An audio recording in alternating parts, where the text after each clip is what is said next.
Hello everybody, Arctic here, and this week we'll be covering Mad Max. Mad Max is a game made by Avalanche Studios and published by Warner Brothers. The game was released at the beginning of September 2015 and was mostly positive reviews overall. A few technical issues hurt the game at the very beginning, some glitches and stuff, but those have since been pretty much taken care of. It started as number 2 on the UK market, right behind MGS5, Metal Gear Solid 5, Phantom Pain, and was the 8th best-selling game in September for the US. Now, onto the facts. Number 1. So while there's a bunch of really cool Easter eggs, I'm going to sum a couple of them up really quick. So there is a Christmas tree in the Dunes area. Lost Tribe and Plane from the Beyond the Thunderdome can also be found pretty easily. You can also, if you look at the dog food cans that Max eats in the game, they're the Dinky D from Mad Max 2. So, just a couple little, things you can throw in right there at the beginning. Number 2. So, do you like Just Cause? If so, you might want to go to the Big Nothing area. You can find his parachute, his dead body, his grappling hook. Yeah, kind of funny. Number 3, for another in-game game reference to another game, if you look in the Grit Canyons area, northeast of the southern camp, on the up there on some cliffs, you can find the body of Gordon Freeman from Half-Life. You might recognize that because I've been playing that here recently. Along with a big red 3 for Half-Life 3, on a crate next to him. Crowbar and all are present. So yes, without any doubt, that is Gordon Freeman. Number 4. While the Mad Max game released the same year as Fury Road, it was not a tie-in game. In fact, Interplay Entertainment was supposed to be working on a tie-in game, but that was scrapped later on.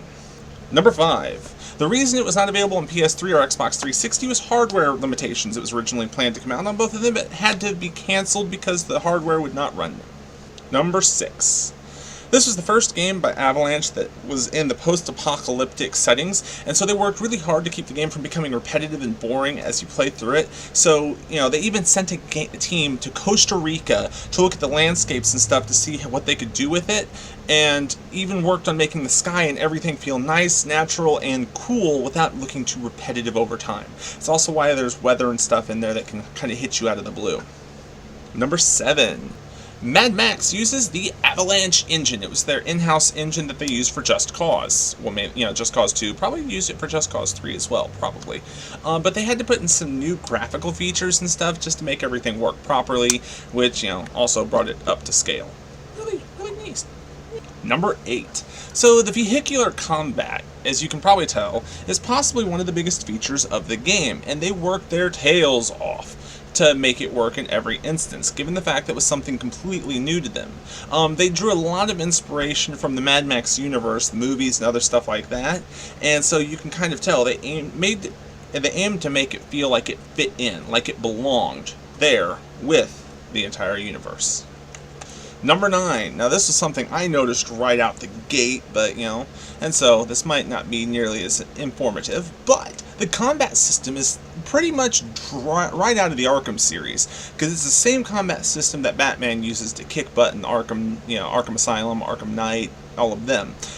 This is likely due to the fact that it was licensed by Warner Brothers and released by Warner Brothers, and so it's kind of like they wanted it to flow like their combat, but it flows just like their combat system as well as the combat system from Shadow of Mordor. Ironically also done by them. Number 10. So these are some cool ones, and I want to know if any of you actually knew or participated in any of these. So Warner Brothers did 2 really cool launch events. One would have been Uber giving a free ride in Seattle, straight from the apocalypse, straight from the post-apocalypse. And it was free because dollars are worthless in the wasteland. And in Australia, they invited artists to create artwork on their vehicles using dust.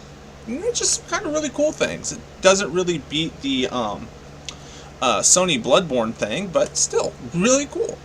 And there you have it. There are 10 facts about Mad Max, the video game. If you liked it, go and slap the like button.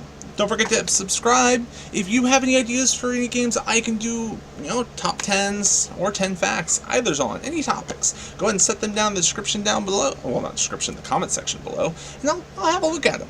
Anyways, until next time, you have fun, and I will see you later. Bye.